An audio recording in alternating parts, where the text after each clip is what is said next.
All right, big news today for the 49ers at wide receiver, and it's not just Jordan Watkins, who is going to be out for about a month with the high ankle sprain. You could see the headline here. I just wrote this article up on the San Francisco Standard. The 49ers receiver issues just got worse. Here's their plan moving forward. Let me make this very concise before we delve into the individual receivers. Kyle Shanahan today told us that Brandon Aiyuk doesn't expect him back until probably week 6. I know Kyle can talk in this way that makes it sound convoluted, but he basically said week 6 for Brandon Aiyuk coming off the ACL tear. It's not going to be week 1. Kyle Shanahan was explicit about that. So it won't be week 1 for Brandon Aiyuk, week 6 at the earliest, but it sounds like a week 6 to 10 window. Bottom line is the 49ers probably don't know at this very moment because it's an ACL, MCL recovery. He's got to get closer to the target date before they start working on specifics.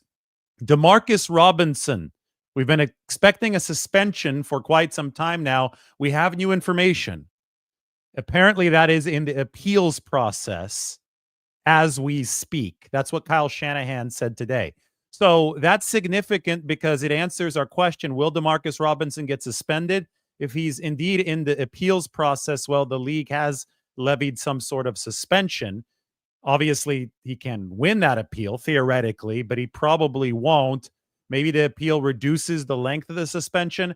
I would expect 2 to 3 games at the start of the season for Demarcus Robinson, who pled no contest to DUI. Then there's Jauan Jennings. This might be the most interesting of all the scenarios because there are 2 things going on at once with Jauan Jennings. Yes, he does have the calf injury. Yes, he does want a new contract. So, yes, it's complicated. I understand that some people want to say, well, it's one or it's the other. They're trying to trick us. He's been dealing with the calf ever since really last year. This was an issue throughout training camp last year. It was an issue during OTAs, and it obviously has been an issue here over the course of training camp. The contract just became an issue this year, and it makes sense because Jauan Jennings had 975 receiving yards last year, and he's only due $7.5 million in 2025, which is not commensurate with the production for Jauan Jennings. This is probably the most leverage that he'll ever have, given the fact that the 49ers are so beaten up in the receiver room. Deebo Samuel is gone right now. He's in Washington, and Brandon Aiyuk is not going to be back until what week 6? So Jauan Jennings was very valuable in a fill-in role for that X spot last year. He was very valuable filling in for the Z spot when Deebo Samuel was out. That's when he had the huge game against the Rams. He's obviously a staple of this 49ers team, but he's not quite at that A-list level, the level that Brandon Aiyuk was at when he signed the contract for $30 million annually last year. And the 49ers find themselves, and Jennings finds himself, both sides find themselves between a rock and a hard place. Do we have a date for Jauan Jennings' resolution? Well, the calf has to be healthy.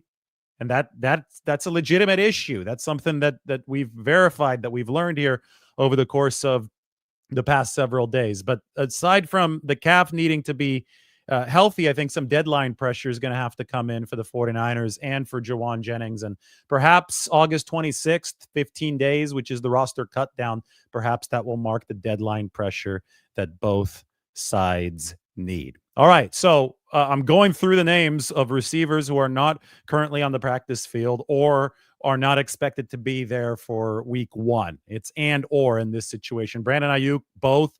Jennings not currently on the practice field.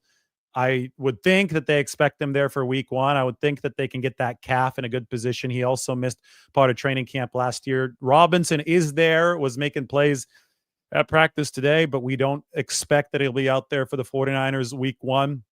We can then hit Ricky Pearsall, who was in the injury news a couple weeks ago, but he's playing really, really well. He's fully healthy, and he is at practice. In fact, he today was the only 49ers, well, unless you consider Demarcus Robinson a starting receiver. But normally you only consider the top 2 guys starting receivers.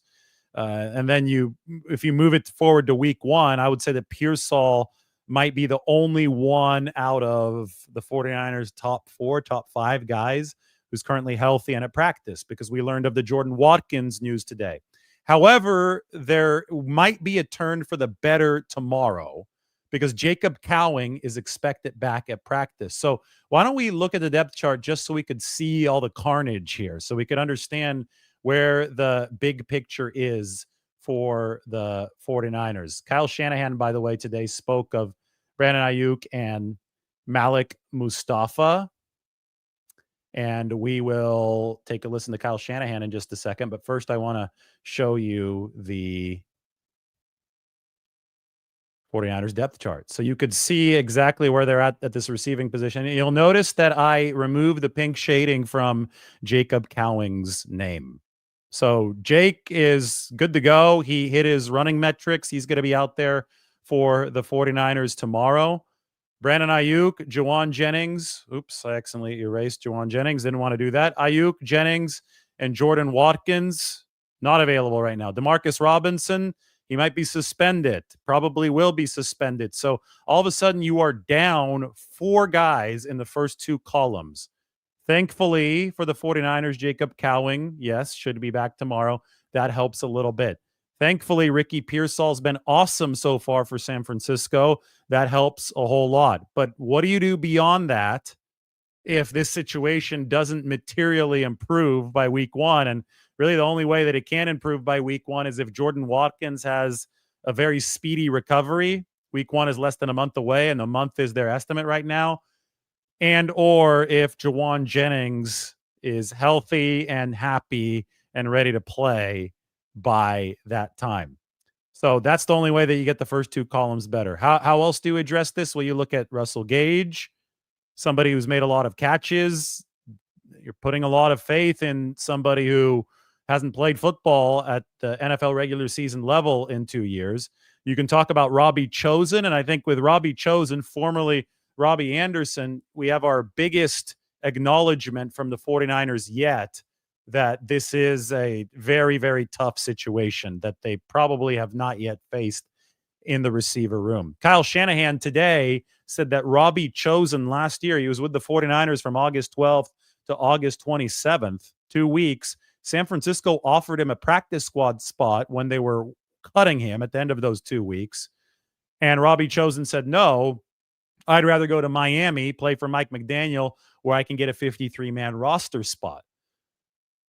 This year, Kyle Shanahan has acknowledged that Robbie Chosen has a much better shot of getting a 53-man roster spot with the 49ers because of the receiving situation that we're talking about, because of all this pink shading in the receiver room. So Cowing is off, but Robbie Chosen, I mean, he might be in on that 53-man roster picture. I've got to make the 53-man roster projection.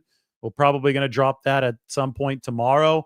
And between the guys that I'm going to keep on PUP, transfer to the regular season list, the guys who I'm going to somehow figure out a way to stash, maybe even an IR stash. Hopefully it doesn't come to that for Jordan Watkins, but maybe that's something the 49ers will have to do at the cut down. And the guys that will go to a suspension list like DeMarcus Robinson, all of those maneuvers would save the 49ers at least short-term 53-man roster spots. And if they do that, then they're going to have more room, and they're going to have a necessity to have some receivers on the team who weren't initially expected to make that 53. I think Russell Gage is already on the inside picture for the 49ers. I think Jacob Cowing, if he could return and stay healthy, will be on the inside picture. Obviously, Ricky Pearsall. And then you start talking about Robbie, the chosen one for the 53-man roster. I know a lot of people want to know about Tariq Owens, but he only had 2 plays the other day in the preseason. So that's not a great sign for his 53-man roster prognosis. And Junior Bergen, well, even if he makes the team, it's probably not going to be as a wide receiver first. It's probably going to be as a returner first. So the big question is, did the 49ers bring somebody in? Where's Gabe Davis at? Gabe Davis worked out for this team. This was, 2-3 months ago at this point. I don't think that he was fully healthy and cleared at that point, coming off of a meniscus surgery. Is he cleared at this point? Would the 49ers still be interested? They wanted to check in with him earlier to see how the receiver situation would develop for them before they signed him. So that early check-in just opened up a line of communication between the 49ers and Gabe Davis, who has said to the media, I think it was on Kay Adams' show, that he would be open to signing with San Francisco. So just fascinating stuff here because we don't know exactly where Gabe Davis is on his recovery timetable. We don't know exactly where the 49ers are going to be week one, but I will say that they are in a worse spot now than they were before Saturday because Jordan Watkins, Kyle Shanahan acknowledged today, was anticipated to have a fair role for the 49ers in week one. He's only a rookie. He wasn't perfect on Saturday. He caught the 50-yard bomb from Mac Jones. He also ran a bad route on Mac Jones's interception. Shanahan made sure that the media knew that he ran the wrong route on Mac Jones's interception. Shanahan had hoped that he would be able to practice here over the course of the next month or so to be ready to go, to be a trusted agent for week one, September 7th at Seattle. But unfortunately for the 49ers, that is not going to be the case. He won't get that practice in, even if he's going to be available by then, which might not be possible since it's less than a month away. We'll just have to track it. The issue is that this guy's a rookie and he needs all the practice time that he can get. So more and more we start thinking about, okay, will the 49ers think about bringing in a veteran here? I know Keenan Allen has already re-signed with the Chargers. Amari Cooper is the name that a lot of people bring up, but you're still trying to figure out a way to make this Jauan Jennings contract situation work. And if you just have to go out and pay another receiver, I don't want to say an exorbitant sum of money, but if you go out and try to get a receiver for something that is significantly above the league minimum, that could compromise your financial situation moving forward. Kyle Shanahan explained what I've been trying to explain on this show over the course of the past several seasons today. 49ers may be looking at a lot of short-term salary cap space, but they've got less salary cap space than you might realize. And that's why I go through all the finances all the time. They have deferred a lot of the cap damage until later. So what they have to do is set themselves up to carry over as much money as possible into the future. That's why they have drawn a line in the sand following all the A-list contracts that they signed this offseason and why they had to cut the fat elsewhere because they have enough money for these A-list players. But if Jauan Jennings is not firmly in that category, they're going to want to ride that bargain bin deal that they got with Jauan Jennings last year. It's an awkward situation because Jauan obviously wants, and I would say deserves more.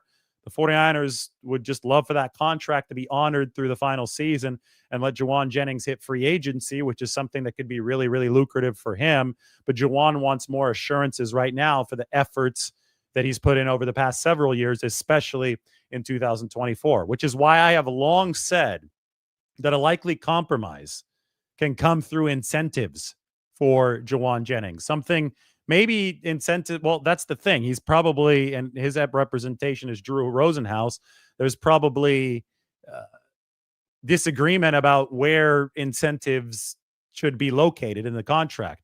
If you say, hey, Jauan, fine, we'll pay you more money, but you have to go over 1,000 receiving yards, I'm not so sure that that's a particularly likely incentive for Jauan Jennings to reach this year if the 49ers are going to be healthier in the room around him, although recent indications suggest that they may not be healthier in the room around Jauan Jennings. So I think that the way to thread the needle to allow Jauan to still see free agency next year, but to get him a little bit more money this year might be that incentive package that could get it up to $12, $13 million.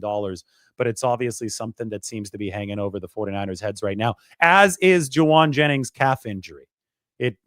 We have got two things going on at once, and it is a rather complex situation because of that. Anyway, big receiver update today. Let's listen in to Kyle Shanahan talking about two of the 49ers' ACL patients. Not really. I don't know what I've said in the past, but I kind of view all those guys around the same time, whether it's Mustafa, whether it's Rourke, or whether it's Brandon. They're all at different stages, but where they're at, I always see them around week 6, which means that could be week 10, means it could be week 5, but that's the area where I start thinking about it, which is a long ways away. I know it's not week 1 or anything like that, and so it's something I'm not really thinking about too much. So you heard Kyle Shanahan start just listing off weeks. I thought that the key there was week 6 because you look at the schedule and you look at how injury list rules work. There's the PUP list, which is physically unable to perform. Any player who goes on the PUP list at the start of the regular season, has to be eligible for that list. He has to be on it right now, and he can't come off of it. So Brandon Aiyuk fits that bill. They could transfer him over to the regular season PUP list when the cut down comes. He won't count against the 53-man roster, but he'll have to miss at least the first 4 weeks of the regular season. After that, the 49ers can activate him. But look who they play and when they play week 5. It's the Rams, and it's a Thursday night game. So it's going to be a short week moving from Sunday to Thursday, which means only one walkthrough-like practice. I don't think that you're going to want Brandon Aiyuk coming off of his ACL without any practice time. You're going to want a full week of ramp up. So I think that essentially eliminates week 5 as a possibility for Brandon Aiyuk, which sets up week 6. I think that might be Tampa Bay, week 6, a road game on the East Coast in Tampa. They've got natural grass. I'm sure they're going to want Brandon Aiyuk to come back on a natural grass surface, not on an artificial turf surface. So week 6 could make sense, but that's all dependent on Aiyuk being healthy enough by the time that approaches to indeed come off the PUP list and be ready to go. So that's where Kyle Shanahan is coming from. He's saying, okay, well, yeah, week 6, but if he's not healthy enough, then it could be week 10. I mean, there's a large window here. The guy really messed up his knee. He had a torn ACL. He had a torn MCL. There were a lot of issues for Brandon Aiyuk that need to be repaired. That's why we see other guys who tore their ACLs last year, like Stephon Diggs, already back, but Brandon Aiyuk not already back. He obviously plays the very, very important X receiver position for the 49ers. If Aiyuk can't play the X, well, Jauan Jennings has played an effective X before. He's a good enough blocker for sure to do it. Who else can do it? Can Ricky Pearsall play the X? I think he's made enough of a stride this year to be able to fill in there if you've got neither Aiyuk nor Jennings. But then you're getting into this area where it just is paper thin, and the quality of your 2 and the quality of your 3 is nowhere near what it's been in the past for the 49ers. Even if you have a Jacob Cowing playing well out there, is Cowing suddenly your 2? If you don't have Watkins, if you don't have Jauan Jennings, and is Russell Gage your 3 because Robinson might be suspended? I mean, this could be a solid receiving core. If they have 1 injury, maybe 2 injuries, they could still get by. But when we're talking about 4 guys potentially out for week 1, which is what we're looking at right now for the 49ers, that is a serious, serious issue that San Francisco is going to have to address. So I wrote about how they might address it. This is up on the San Francisco Standard. You can go check it out right now. The receiver issues just got worse. Here is the plan moving forward, starting tomorrow with Jacob Cowing, and obviously continuing with a greater focus on Robbie Chosen, who, but he made a diving catch today in the red zone from Mac Jones. Robbie, it's been a few years since he put up big numbers. Let's put it that way. He's 32. Kyle Shanahan today said that he's in better shape than last year when he was 31 and had a cup of coffee in the 49ers camp. I guess a 15-day cup of coffee. That's more like a sandwich, right? So it's a little bit more than a cup of coffee. But they're saying that he's in better shape. And they're saying that this time they've got room for Robbie Chosen, which just goes to show you where the 49ers are relative to last year. Now, it's interesting because last year when things were as beleaguered as they were during training camp, the 49ers went ahead and canceled their joint practice against the New Orleans Saints. But situations change, even if the injury list is just as long. And Kyle Shanahan said, no, we got to get the work in this week against the Raiders, despite the fact that we are shorthanded at more than one position. And the reason is that they're younger this year. This is not just about the receiver room. This is about the defensive line. Those guys need as many reps as possible. This is about the linebacker unit, which looks very different than last year. This is about the secondary, which is going through a ton of competitions. I mean, they've had to replace 10,000 plus snaps, over 40% of their defensive snaps. They need to get as much practice against other teams as possible. So they're still going to practice with the Raiders on Thursday. They're just going to practice with a much, much thinner receiving room than they have on paper when everybody is healthy and available. Now, this is Brock Purdy's big test. I mean, huge test. And this is a test that most quarterbacks in the NFL would not pass. It's a test that Brock Purdy may pass, but I'm not sure. And I don't know. I don't know exactly what the degree of difficulty of this exam will be until I see who's available for week 1. But if things continue going in this direction, then the 49ers are severely shorthanded in the receiving room when they take the field against Seattle in week 1. I'm assuming that Christian McCaffrey and George Kittle will be available. We can knock on wood. Don't like injuries to anyone. But if that's the case, then it's going to take Purdy, it's going to take Shanahan, and it's going to take a hell of a game plan and hell of execution to pick up the slack of the missing outside separation that you get from your best receivers and instead produce offensively with George Kittle being at the nexus of the offense and with Christian McCaffrey being an even more featured part of the offense. I won't say nexus because he already seems to be the nexus of the 49ers offense. The way that the 49ers ran passing drills during period 4, during warm-up out at practice today, was really interesting to me because they don't always do this. I think that they probably have done it a couple times before, but I don't see it very commonly. Normally, all the receivers line up on the left and the right of the quarterbacks and run their routes against air. And then after the receivers are all through, so it takes a few throws from the QBs, and the QBs are splitting up the workload amongst the 3 of them. But after the receivers are done, the tight ends line up, and they run a slightly different route. They usually don't run as much to the perimeter, and the ball is thrown to the tight ends. Today, I noticed that on one side, you had Ricky Pearsall line up, and on the other side, on the right, you had George Kittle line up, almost in the same order as wideouts do. And so Pearsall and Kittle both ran the same wideout route on opposite ends of the warm-up formation. And even if it was just a symbolic thing, even if it was just the way they're running practice today without even thinking about it, I do think that the symbolism is strong. George Kittle, there have been times in the past when he's had to be wide receiver 1 for this team. And given the way that some of these things are breaking, wouldn't be surprised if George Kittle had to play that role again. He may not line up at the X receiver spot because you want him selling run fakes at a tight end spot, but you're still going to move him a lot around the formation, and he still might be your first read on the vast majority of plays. Is it an ideal situation? Absolutely not. Is it a workable situation? We'll see what Brock Purdy and Kyle Shanahan will be able to do with that, and we'll cross that bridge when the 49ers get to it because there still is about a month before the regular season. So much of this is developing, and there's a picture of Jordan Watkins, who has been in our headlines ever since he joined the 49ers in the 4th round out of Ole Miss in that 2025 NFL draft. He was making noise right away in OTAs. I know that the 49ers had some availability out on the practice field in OTAs.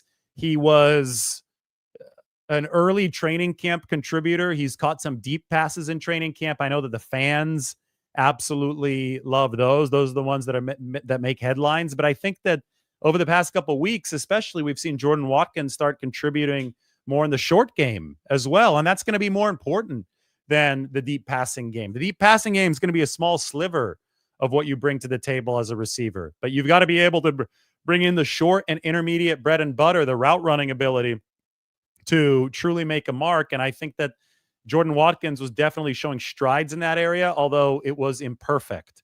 And you saw the out pattern that wasn't run at the correct depth in the preseason opener against Denver. But at the same time, you saw the deep pattern where he was able to beat Jaquan McMillan. It was McMillan who beat him on the out pattern, but he was able to beat Jaquan McMillan on the deep pattern, and he was even able to win with some physicality. It wasn't just the speed, which is really good for Jordan Watkins. It was some of the hand fighting that was going on. It was the physicality at the point of catch and about a half a second before the catch that he succeeded in on that play. So he was a big play machine at Ole Miss. There were a lot of 20 plus, 30 plus yard catches. The 49ers loved what he did in the gauntlet drill at the NFL Combine. They had him graded, I think, as their top or their second best receiver in the gauntlet. He entered this camp looking like he was going to be in a big-time competition with Jacob Cowing for significant playing time. It just so happened that Jacob Cowing strained his hamstring during warm-ups of practice number 1. And now a day before, or 2 days before, I guess 3 days before, because it was Saturday and Jacob Cowing is coming back on Tuesday. But 3 days before Jacob Cowing is set to return from that hamstring strain, Jordan Watkins suffered a high ankle sprain. So we talk so much about that battle for like a third receiver spot, maybe a fourth spot, but just a spot within the 49ers rotation between Jacob Cowing and Jordan Watkins. That was like a big lead up into training camp. And it just so happens that neither of these guys has taken a team drill snap with the other one yet in 49ers training camp. They have not been on the field at the same time, with the exception of warm-ups during practice number 1 when we saw Jacob Cowing strain his hamstring. So that's bad news. The 49ers would have obviously liked to see both of these guys at the same time during camp. That's not going to happen this year. The good news is that they do get Cowing back the moment that they lost Jordan Watkins. So at least they could maintain some sort of juice with speed in that receiving room. Cowing also a 4-3 guy. Watkins bigger than Cowing, though. So that's why Watkins was more in line for a bigger role his rookie season than Cowing, because it took Cowing a whole year and an offseason to bulk up the way that the 49ers needed him to. Anyway, boy, it's not just receiver, it's also running back where the 49ers are seeing a little bit of a crunch, which is why we saw Jeff Wilson Jr. return for San Francisco today. Here you have a look at the 49ers depth chart. Jeff Wilson Jr., like this is where they're at right now from an injury perspective. I use one row for running backs right here. This is the running back row. This is the fullback row. And I've got 6 or 5 slots across all the positions, including for the running backs. But if guys start getting hurt and the 49ers need to start bringing in reinforcements because the hurt guys are still on the roster, I have to start using the fullback row. And I've had to use the fullback row now for 2 running backs to fit in, Jeff Wilson Jr. and Keyshawn Vaughn. Both of these guys are now on the second row, and I have to denote that they're running backs and not fullbacks because the 49ers have to have so many running backs on their 90-man roster. Again, if somebody gets hurt during training camp, unless you put them on injured reserve and basically resign yourself to not seeing that guy again for the rest of the season, they still have to count against the roster. So Isaac Guerendo was working on the field today. Jordan James, who has the broken finger, who's going to be out for a couple of weeks. Both of those guys still count against the 90, but both of those guys are not available for the 49ers right now. So in the running back room, you've got McCaffrey available, but I don't know if they want him to play in a preseason game. I mean, what does Christian McCaffrey stand to gain from a preseason game? Maybe, just maybe, you give him some dress rehearsal duty, but I highly doubt it. So he's available, though, for practice. That will at least give you some reps. Then you've got Patrick Taylor Jr., who I think has been good and solid for the 49ers. And then you have Corey Kiner. Those are your 3 OGs from the start of this training camp. Since then, you've had to bring in Keyshawn Vaughn and now old friend Jeff Wilson Jr. So it's one of those things where I'm running out of space on my 49ers depth chart, and running back is trudging through. I know that on the larger picture level, you could say, okay, as long as Christian McCaffrey stays healthy, the 49ers will be fine. And I know on some level, yes, that's true, but you want the depth behind him to be as good as possible. You want to alleviate some of the load on Christian McCaffrey. I think that they finally have a guy in Isaac Guerendo that they think can truly do that in the pass game. So, now, especially for McCaffrey coming off the injury-filled 2024 season, I think that was aligning pretty well. It might still end up being a fruitful exercise, but Guerendo is going to need to get it back out there, and it's still going to be at least a couple of weeks until his shoulder is ready. The situation you have now is a very injured running back room, a very injured wide receiver room with the extra DeMarcus Robinson question. relatively healthy tight end and offensive line units, which is big for the 49ers. Andre Dillard, by the way, back at practice today, so we can actually take Dillard's name out of the injury shading. And with that, every single 49ers tight end and offensive lineman is currently healthy. So it's wild to me that you could have so many injuries in these two rooms in running back and wide receiver, yet have absolutely no injuries across the board in offensive line and then by extension, tight end. Like no injuries here. And you can knock on wood. Nobody wants to see any injuries pop up over there. But the fact that these two position groups have a completely clean slate right now, while the other ones, and then you just go down here, defensive line has got a ton of issues as well. Evan Anderson returned today, so we can make that edit. Anderson, good to go, but there still is a lot of shading there. The fact that offensive line and tight end have been unscathed so far is definitely, I'll just say, a head scratching. It's like, whoa, okay. It just seems that the injuries have definitely come in clusters for the 49ers this year. Along those same lines, they've got a lot of issues in the secondary, but they have nothing at the linebacker position. By the way, Jair Brown back. We're going to make a change here. We're going to make a change to the depth chart based on what I saw at practice today. And I'm just trying to reflect what I'm seeing at practice on a day in, day out basis. Richie Grant is currently out. I think the reason that what I'm about to say happened today might be based partly on Richie Grant being out, but it's definitely based partly on Marquise Siegel impressing the 49ers, and he took first team reps for San Francisco. So we're going to move Richie Grant to a first here. Malik Mustafa is listed as a first team safety. I've got to keep him listed there because I think that job is still his. But I'm going to move Jason Pinnock over here because he's the other first team safety. He made a nice play at practice today. If you guys want to see this a little bit closer, I'll zoom in a little bit closer so you could totally visualize what's going on. Pinnock is a free agent signing, and I am still highlighting those guys in teal. We'll remove Pinnock from this side of things, and we will move Marquise Siegel into a second team spot. But because Malik Mustafa and Richie Grant were both unavailable today, Marquise Siegel got first team reps for the 49ers. As a rookie, we shade Marquise's name in green. And then guess who goes here? Because he's unaccounted for at the moment. Jair Brown. It seems to me, and we're going to track this throughout the course of practices over the next couple weeks, but it seems to me that Jair Brown is sliding out of favor with the 49ers, which would make some sense given the fact that Pinnock is a Robert Saleh guy, Marquise Siegel is a Robert Saleh guy, Richie Grant is a Robert Saleh guy, and Malik Mustafa was a star for the 49ers last year. Jair Brown wasn't.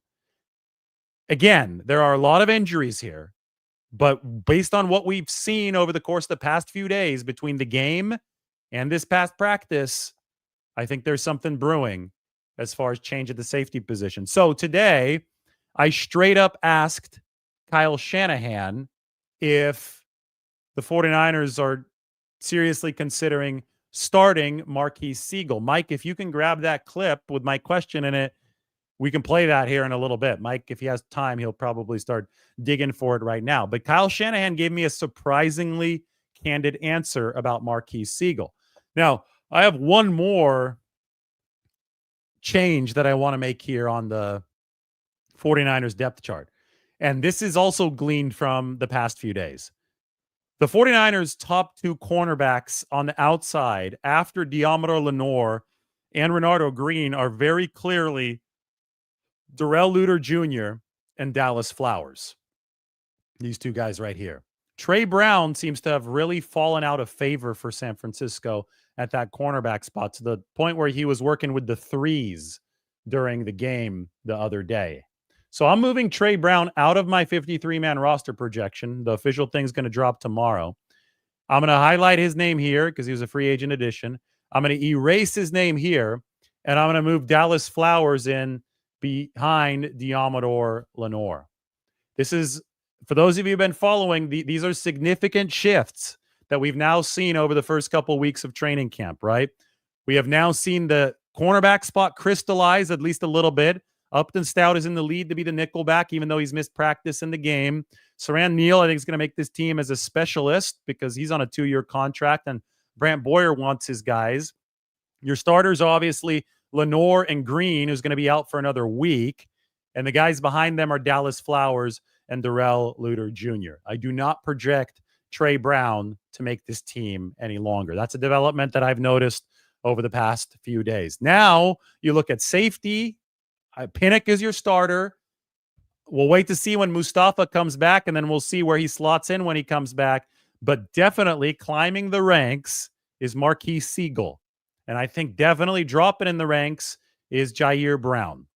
So there you have it. That's, I think, some good 49ers intel for you.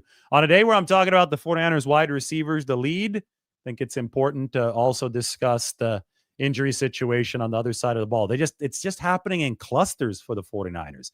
DB, multiple injuries. Linebacker, 0 injuries. Defensive line, multiple injuries. Offensive line, 0 injuries.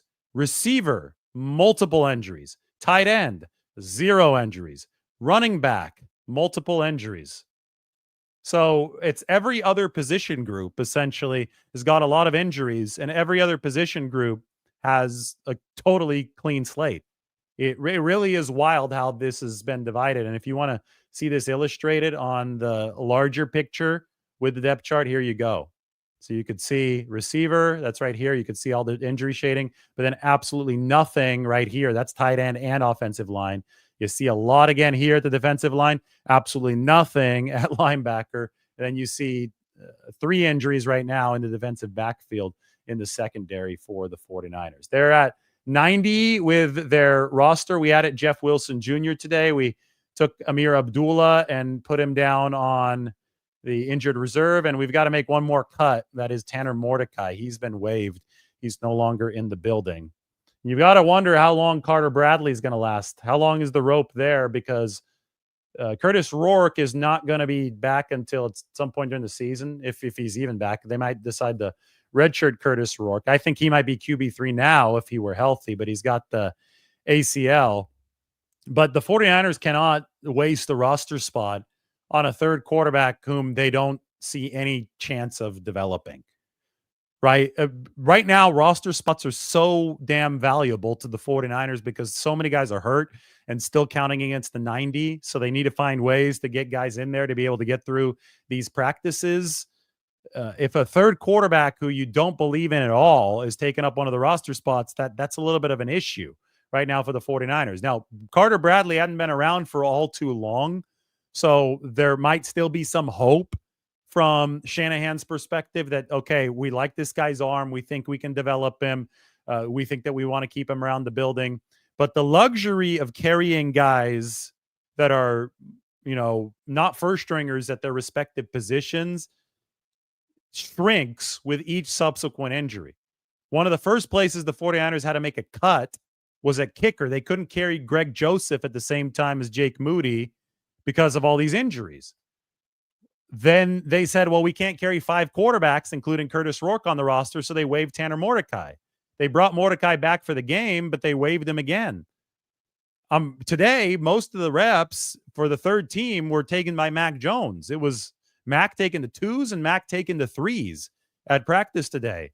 So part of that might have been because Carter Bradley got a lot of work in the game on Saturday, but he's very much a full few levels below what Brock Purdy and Mac Jones are bringing to the table. And if the 49ers can't get a better feeling out of their QB3 position, they can't be using a roster spot on it, right? And these kind of roster decisions happen up and down the whole thing, up and down the entire 90-man. And the more players you have shaded in the pink color that I denote here, that means a guy who's unavailable to practice right now, the more you're straining to find room for replacement players so you could just make it through a practice. I've talked so much about the need for 100+ players every year to get through a training camp, but you can only have 90 at any given time. And because of that, you've got to run a lot of transactions and a lot of maneuvers, signings here and there. I know I've talked so much about that. For the 49ers, it's probably going to be over 110 to get through this thing this year. So that's just life for San Francisco right now, life in the NFL. And it just so happens to be clustered at certain position groups like that wide receiver room. All right. Bo Adams not happy with what Bradley did on Saturday. He says it was an abomination to quarterbacking. The 49ers issue was that Tanner Mordecai came in and I don't think was any better. I mean, it was a lot of work for a bad decision, right? For Tanner Mordecai. Isn't that what Tim Ryan said? I don't know. I did listen back to the broadcast today, but I forgot how exactly they critiqued the interception. My main thing with the QB position is that once you have to get to QB3, you're probably in huge trouble. I know that Brock Purdy in 2022 was a huge exception to that rule, but let's be real. Like, rookie Brock Purdy is not walking through that door and settling in as the 49ers QB3. Brock Purdy is now in his fourth season, and he's a multi-million-dollar quarterback, and he's the 49ers franchise. So if Purdy goes down, and if Mac Jones goes down too, does anybody think that the 49ers have a shot to win it all? I wouldn't think so, right? So if both of those guys go down, who cares who's playing the number 3? You just need somebody in there. And whether or not you carry him on the 53 or you carry him on the practice squad, you can't, the third quarterback rule, I think the guy has to come from the 53. You can't flex him up from the practice squad. So whether you do that or not, it will all depend on your preference, how important of a game it is, whether or not you think there's a risk to your top 2 quarterbacks getting hurt. I know the 49ers have been through the fire before at Philadelphia, and they only had 2 QBs available in that game in the NFC Championship. But to me, that's a decision down the line. Right now, your decision needs to be who is taking up these roster spots, and is it worth it for that one player, that third quarterback, to take up the roster spot? That's the question that the 49ers have to ask themselves when they have so many other injuries across the entire roster.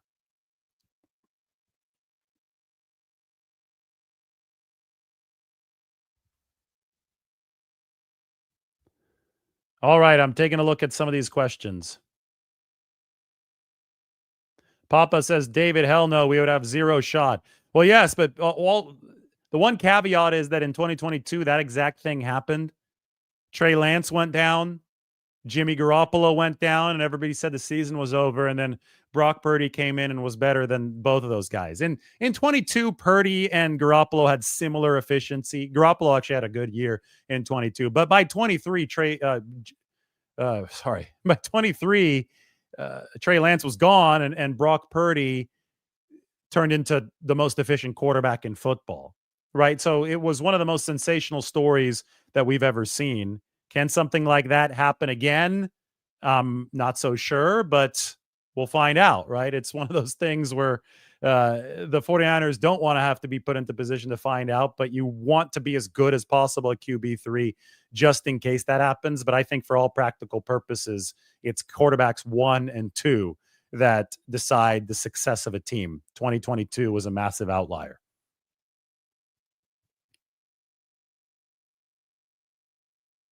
Bo asks, is there any plan on starters playing against the Raiders? Kyle Shanahan hasn't talked about this yet, but if he runs this anything like the past, this will be a couple series, maybe 10 snaps or so for the 49ers starters, and maybe not all of them too. Maybe this is one where Trent Williams doesn't play. Last year we didn't get a case study because Trent Williams wasn't in camp, but maybe he does. Maybe Trent wants some of the action this year. Maybe George Kittle sits out, but I think that you want your quarterback in there for at least a few snaps. And then the third preseason game would be where you give the starting unit maybe the full half or something a little bit more intense than that. Look at that door behind me open. It's like the place is haunted or something. That's crazy. It's actually just a closet, but it did open. You guys saw that, right? That was kind of eerie. I'm keeping an eye on it behind me right now. This is how all bad horror movies start.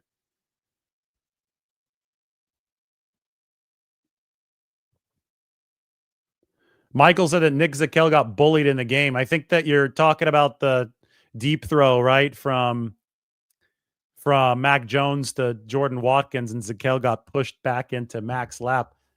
You know what I've noticed, and this is good news for the 49ers. A, they've got a healthy offensive line, knock on wood.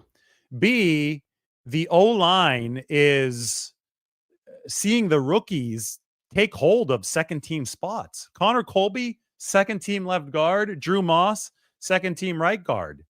Yeah, I predicted that at some point this year, the 49ers would need Connor Colby to start. And so far, every development that we've seen in training camp has been positive in that direction.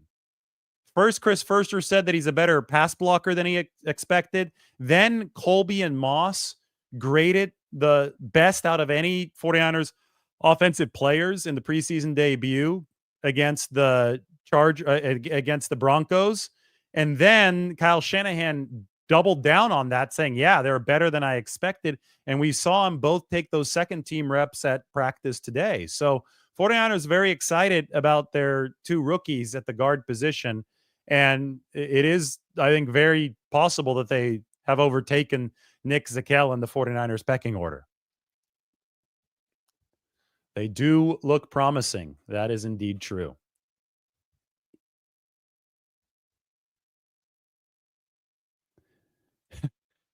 No, Mrs. Lombardi is not back there. She's back in Nashville right now. She will be in Vegas, though. It's going to be fun. We're excited about Las Vegas. Do you guys want to do a fan meetup in Las Vegas? We're doing the Fontainebleau Hotel. It's going to be exciting. I'm really excited for the Fontainebleau. If you guys want to do a fan meetup, let me know. Maybe we could run something on Friday in Las Vegas.